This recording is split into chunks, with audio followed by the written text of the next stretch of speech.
So yesterday, towards the end of the class, we came with this concept of the thought and the thinker, and we said that there is no thinker behind the thought. Why? Because in this view, we see that the thoughts do not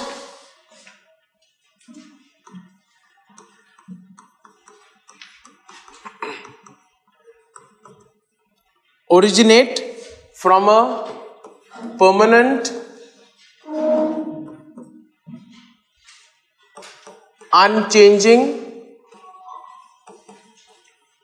thinker or self. Instead, as we have seen so far, the thoughts arise because of various conditions and the interdependence that are there and the connections between the things.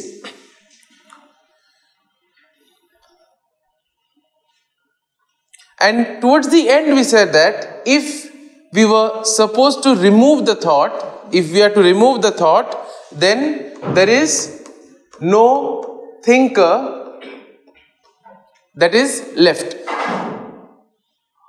Okay, so we said if we remove the thought, there is no thinker, which suggests that the thinker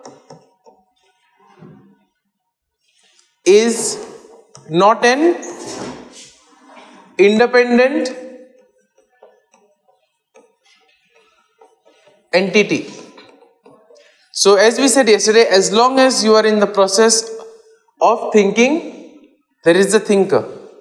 Okay, the moment the thinking stops, there is no thinker. So today what we are going to do is we are going to contrast this with Descartes' cogito ergo sum.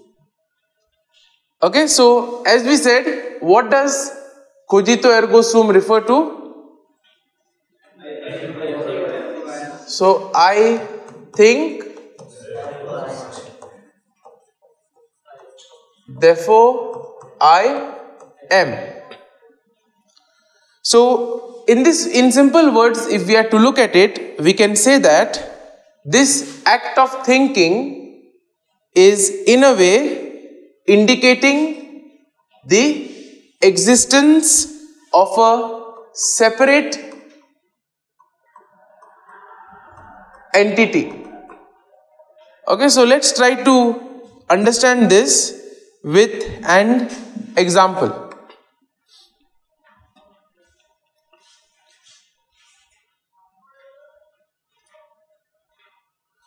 So we see that Descartes' method is the method of doubt. So Descartes began, so this you will again learn in detail in Western philosophy. Just to touch this concept, we shall take a look at a few aspects here. So Descartes' method is a method of doubt in which he doubts all knowledge that comes from the senses. Why he doubts? Because the senses can deceive him. You will have heard of the concept of mirage? Okay? You think that there is something there, when you go there is nothing. It is just a figment of your imagination. So therefore he doubts everything because his senses, whether it be eyes or whether it be the hearing, can deceive him. Okay, sometimes we see that when we are afraid, our mind tends to play tricks on us. We tend to see things as something else. Okay. Secondly, for Descartes, he also doubted the existence of the physical world. Why? Because he felt this also could be an illusion. Now, in the whole process, as he was doubting everything, he realized that this act of doubting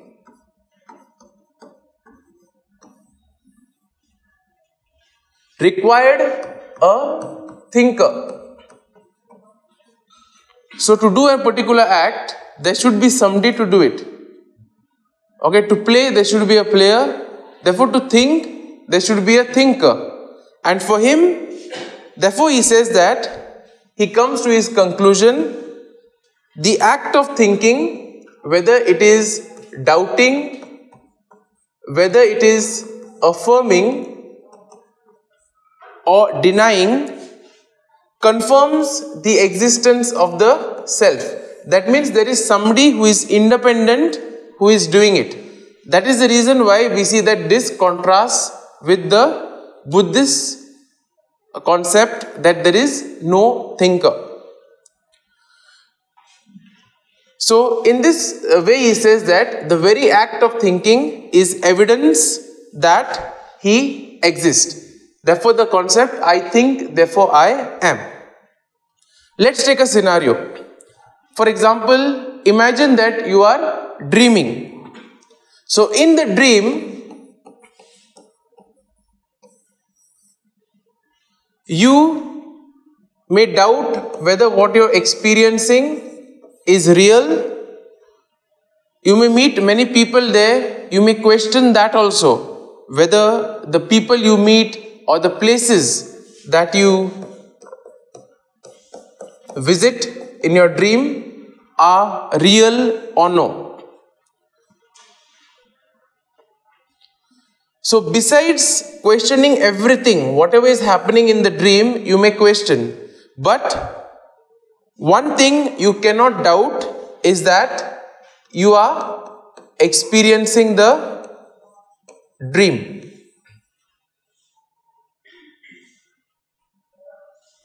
The very fact that you are having these thoughts, the very fact that they are in your mind, you cannot doubt that. Okay, so in this way, we see that in the dream, you may ask yourself, is this real? Am I actually here? But regardless whether the dream is real or not, the very fact that you are contemplating, that fact, the very fact that you are questioning yourself indicates that there is a you. It is you who are doing the thinking. Okay, so in this way we see that these two schools have two different ways of looking at the same concept of thought and thinking. Now, we see that on the other hand, Buddhism, the process of thinking, as we saw yesterday, does not require or does not prove the existence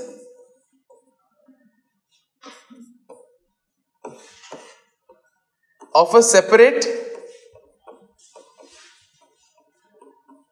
self. So in Buddhism we see that thinking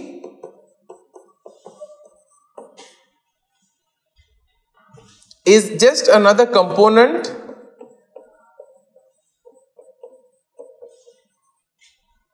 with the ongoing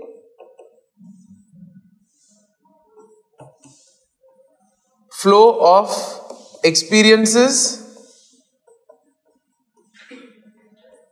and conditions.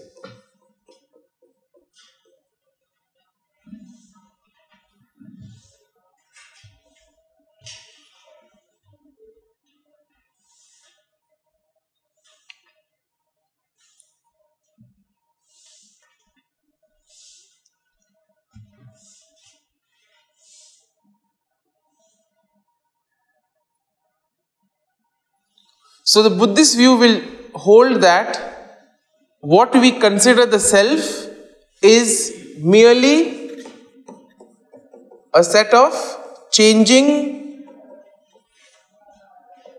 physical and mental processes.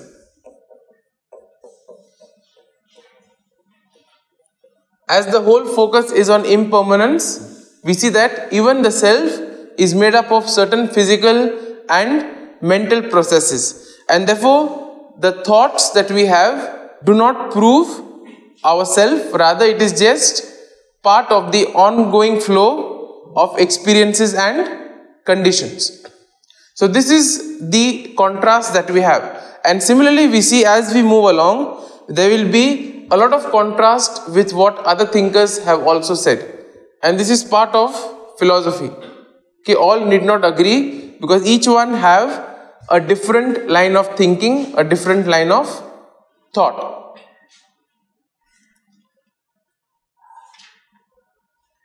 So here we see that some of the key concepts in Buddhism is that the concept of anatta, that is no self or no soul.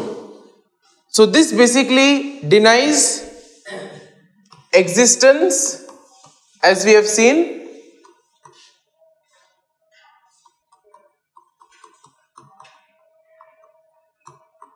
of a permanent, unchanging self.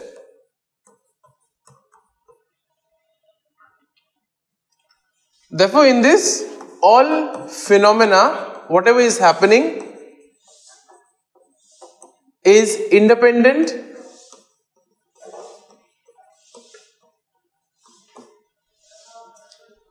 and impermanent.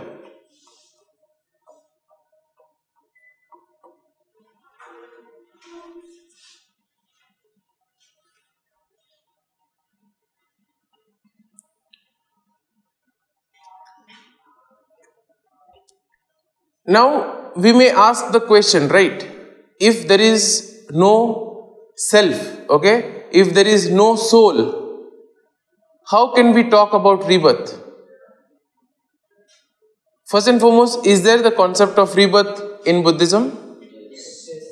Okay, so how do you think we can think of rebirth? So basically, what is your understanding of rebirth? So that means once the body dies, the soul moves to another. So in this way, Pythagoras also would deal with the transmigration of souls. Okay, any other view?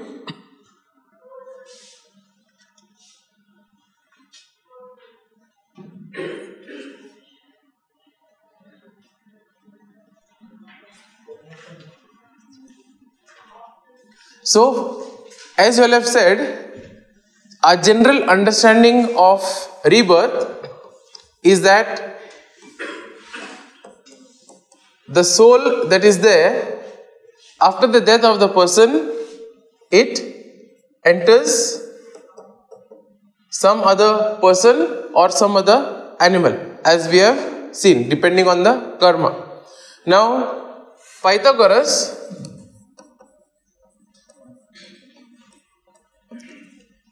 also believed or advocated this concept of the transmigration of the soul.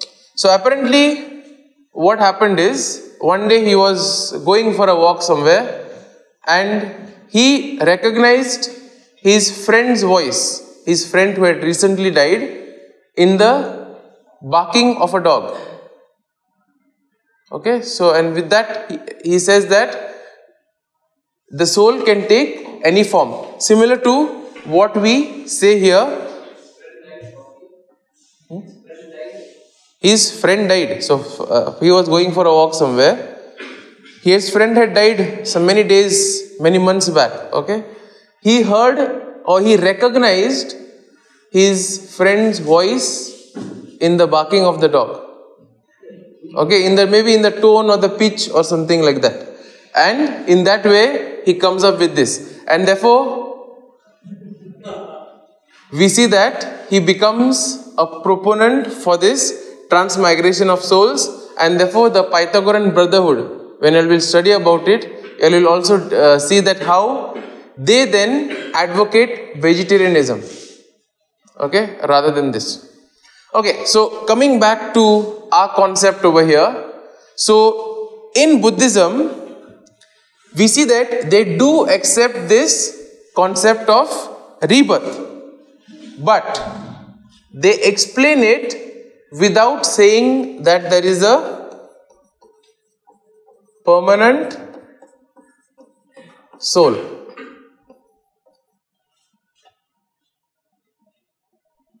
So how is this possible? Okay, we all know now that the soul is required because something has to go from one body to the other or from one form to the other. So they explain this by saying that rebirth is just a continuation of the process driven by karma.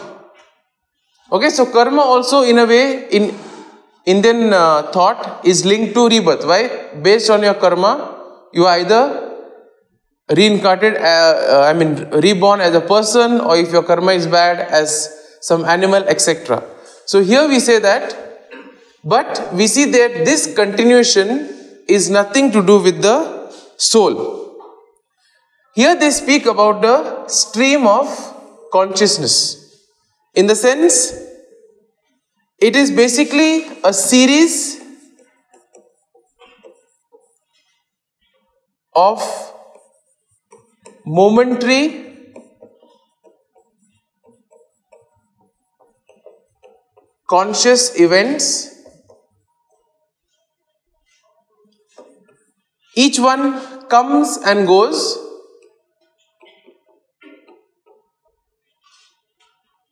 and this is conditioned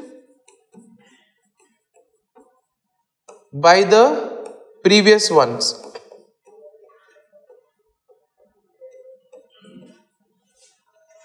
So therefore we see that everything becomes an event over here, and this current event, what is happening now, is conditioned on your previous event.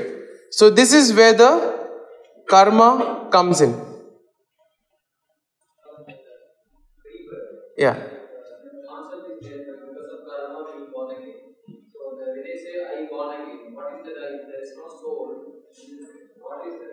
We'll come to that. I'll explain with an example, and that will become bit clearer. Okay, so first we'll just look at the concept, and then we'll take a look at this.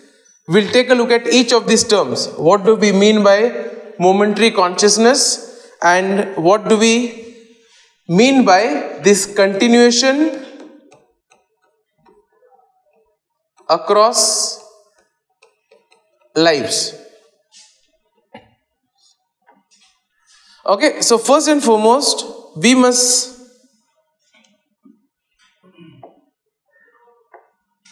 first we speak about karma. Now what is karma according to your understanding?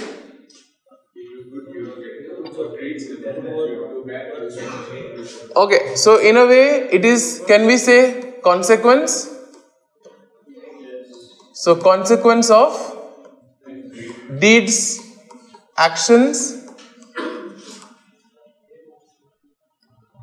So in other words, we can also say that it is the actions as the result of our intentions which have moral consequences. So basically the same thing as you have said. Now these actions, what we talk about, can be physical, can be verbal, as well as mental.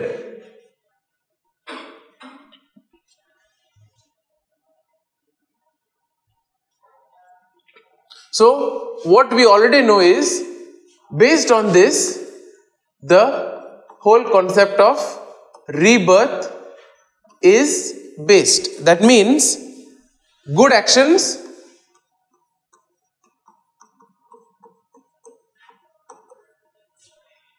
will lead to a favorable birth,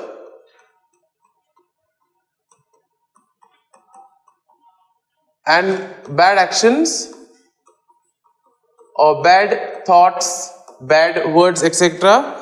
will lead to unfavorable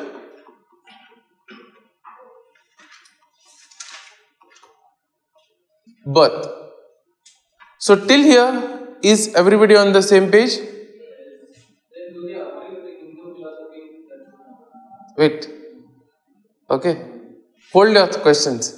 So, as we said, they believe in the concept of rebirth. They also believe that it is because of the actions, or it is, as they say, it is because of the conditioned, it is conditioned by the past actions. Okay. Now, we speak about stream of consciousness.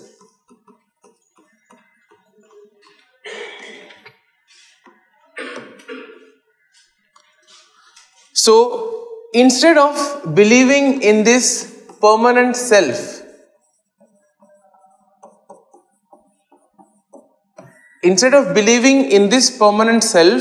that in a way moves from one body to the other, Buddhism will basically speak about consciousness which is constantly changing.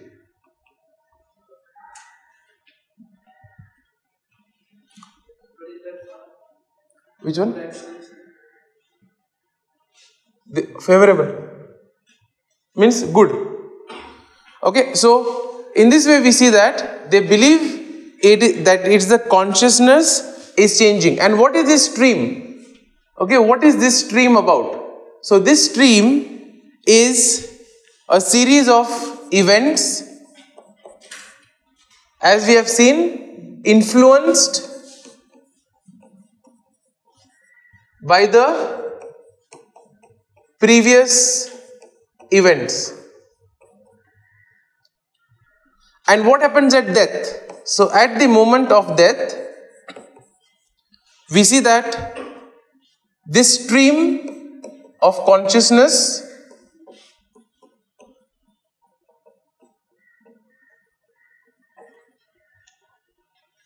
it continues without interruption.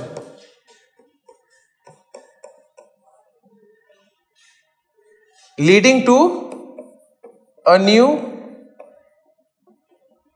consciousness. And of course, this new consciousness is once again conditioned by the previous actions. So this is the concept. Let's take an analogy or an example. So one of the common examples that is used to explain this concept is that of a candle.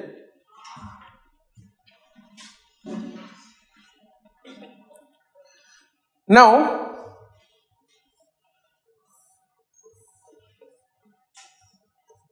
if we have two candles over here, okay, one is lit, other one is not lit. So when you all pass the flame to others, what is exactly happening?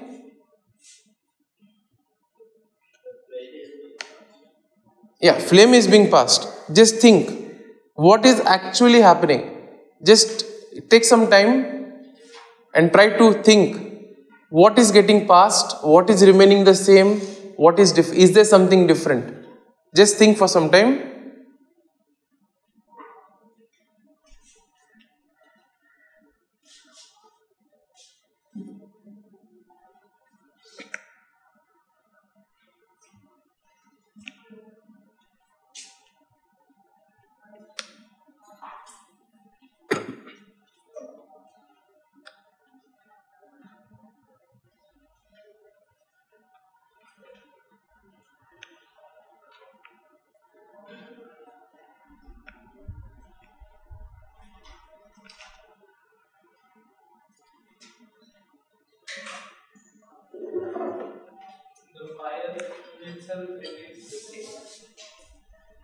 Okay, so let's take down some answers. So we see that you say fire is the same. So is it? Okay, matter divided. Any other?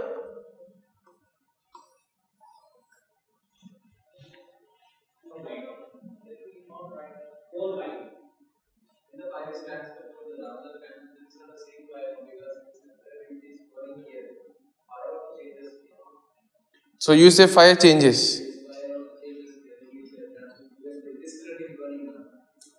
Okay. So my question here is it the same flame or is it a completely different flame?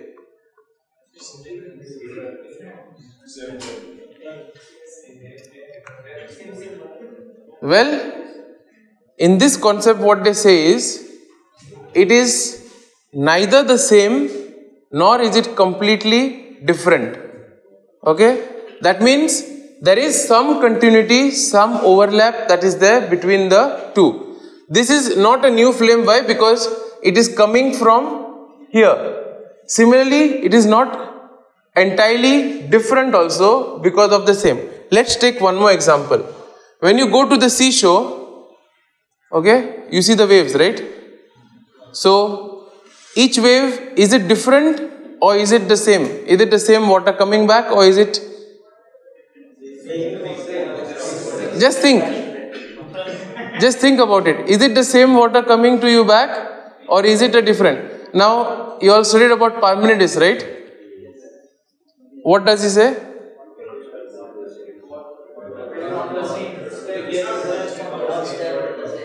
You cannot step in the same water twice. So what have you understood by it? One by one. Okay? The river has a different concept because the water flows from one end to the other, but sea has a different concept because water remains in one. Okay, no, we'll stick to the river now. Okay? What have you all understood by that concept? River water flows actually, therefore we are not able to step on the same river. Okay, so that means river is flowing. You go over here somewhere, and if I go tomorrow in the same place, it is not the same water. So what does that tell us about? Change. Change is permanent. Okay? Yeah. Now, when we come to this, to the ocean, okay? Suppose this is the ocean, there are waves here, and you are standing right here. Now, we see that the waves are formed because of winds, water currents, etc.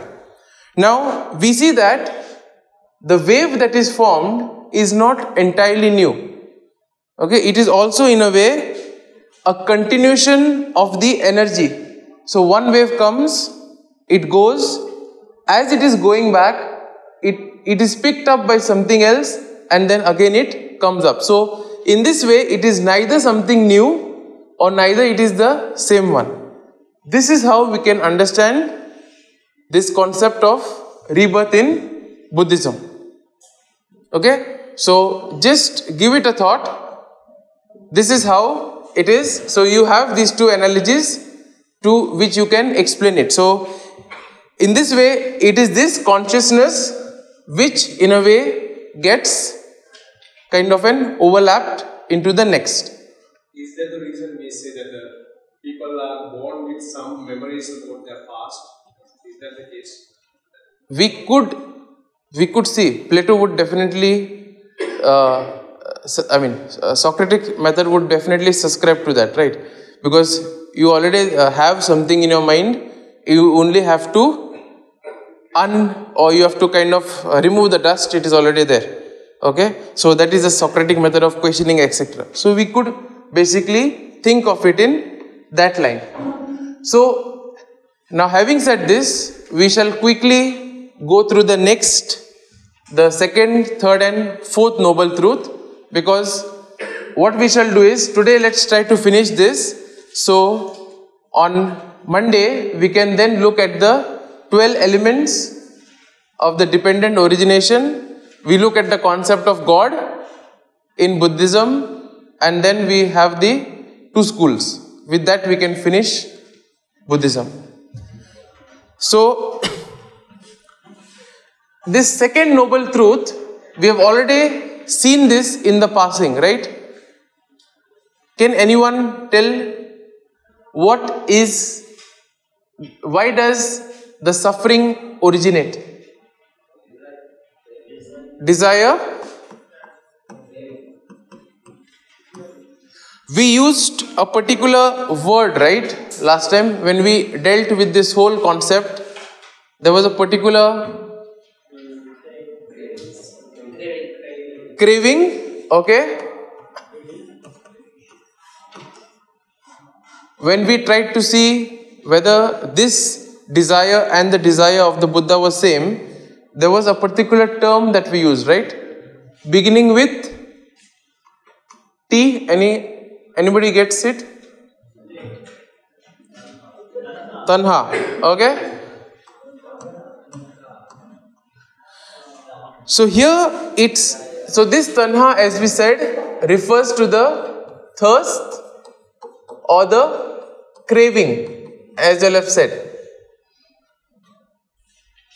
And in a way, it is a deep desire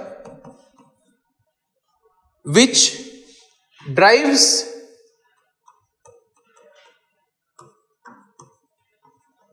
the human behavior,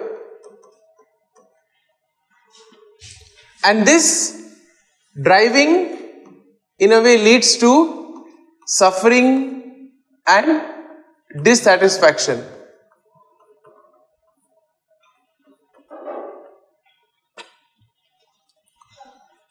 Now we also looked at certain forms of craving, right? How many forms of craving can we identify?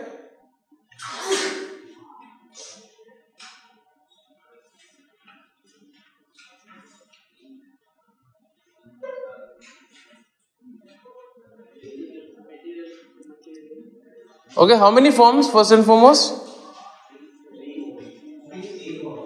3 forms, okay. Which are they? Okay. Sense pleasures, then existence, okay, and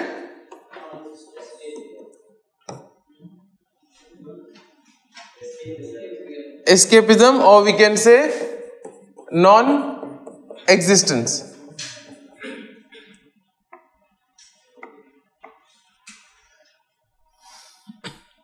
Now, when we speak about craving for sense pleasures, what do you mean by it?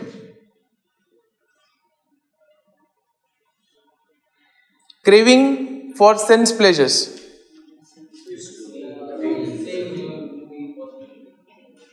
Okay, that means in simple words, how would you put it? So anything, okay, which has to do with our senses. Okay, for example, when you look at ice cream, food, okay, or maybe you look at something very beautiful. So this is mainly to do with your senses. Next, we have this which goes beyond. Okay, can anybody give me an example of this? Okay, so something to do with our status, identity, ego, such as wanting to become wealthy, popular, etc. Now, what is the craving for non-existence? Okay, good.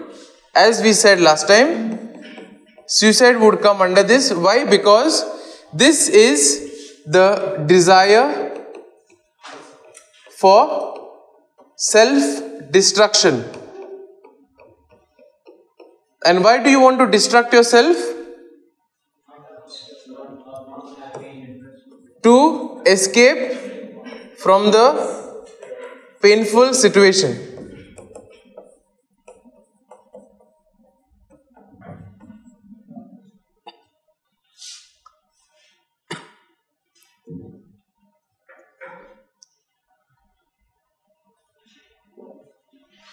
And in this way we see that this thirst, as we spoke last time, originates from the dependent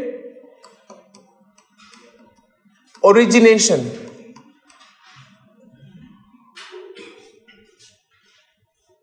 So everything is dependent on one another. So we see that the craving is dependent on the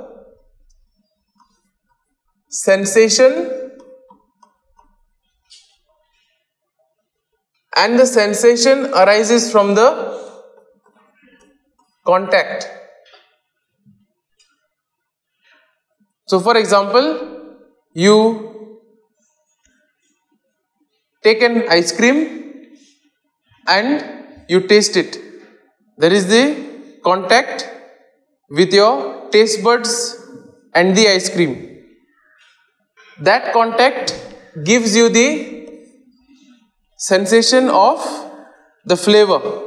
You cherish the flavor, you cherish the essence of the ice cream, and once you have cherished this, okay, you begin to crave for it more. Either you want to have another one, or after some time or after some days you feel like having it. Okay, so this is what in short is the whole cycle of the dependent origination. Why? Because this continues. So you have the contact, which in turn leads to sensation. This sensation leads to craving, and craving once again leads to contact. So it keeps on going around. Now there are other defilements and impurities also which can cause suffering. So these are the broader ones would be like greed, hatred, delusion. So in a way we see that when we in the process of acquiring more and more, what happens is we are not satisfied, and this unsatisfaction leads to suffering because you are not happy with what you already have. Secondly, hatred. You are constantly in your mind trying to get even with the other person. You are trying to give back, and that whole process gives you a different kind of a pain. Delusion. How can delusion lead to suffering? First and foremost, what is delusion? A false assumption. Can anyone give an example?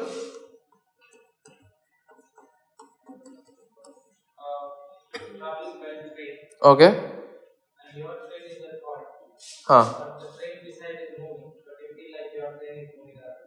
Okay, that is one this thing how we get deceived. Any kind of example you can take from our common life, how delusion can in a way lead to suffering.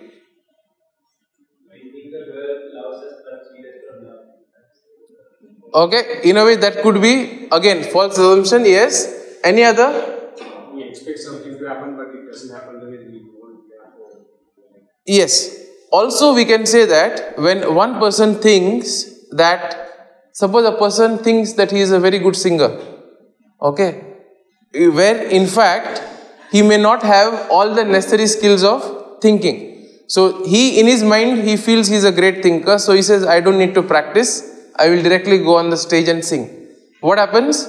There, it becomes an embarrassment for him. Then in this way leads to suffering. So in this way we see that the broader causes are also greed, hatred and delusion. We see that these are deeply rooted and also they come in various forms. Similarly, we see that when we get too much attached to certain ideas or views, okay? So for example, when we stick to theories, when we stick to views or ideologies, without looking at the situation, it can also lead to conflicts and suffering.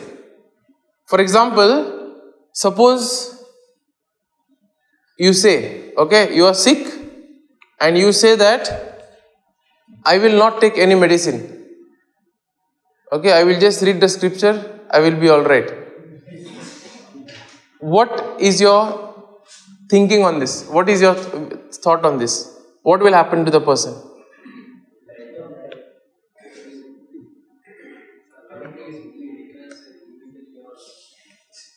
Elaborate. Suppose he has a very serious ailment. See, sometimes what we see that, yes, miracles do occur, but generally when we see the word, we speak of it as spiritual nourishment or spiritual healing. Okay? Need not every time lead to a physical listing. There are instances, there are cases, yes, of course, but in a way, we see that when we hold on to certain theories very strictly without changing, for example, when one is sick, okay, if I say that, okay, Joseph, you have a fever, it is because you have the spirit, evil spirit is there. Earlier, in those days, it was believed, right? Because any sickness was associated with evil, was associated with spirits, etc. Now the situation has changed.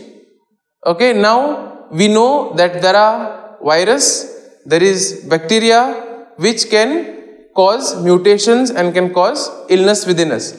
So therefore, being in today's world in 2024, can we still go around holding that belief? That means if you have got COVID, should you go to a doctor or should you go to an exorcist? You know who is an exorcist, right? Okay. Should you go to a doctor or to an exorcist? Okay, doctor. So in this way we see that being attached to views without, reviewing them can also lead to suffering. And we see that this in today's world also does lead to various social, economic conflicts. So when we speak of these kind of ideologies or fundamentalists, these are basically people who hold on to the theories irrespective of the change. So we can see that this craving can occur at a personal level,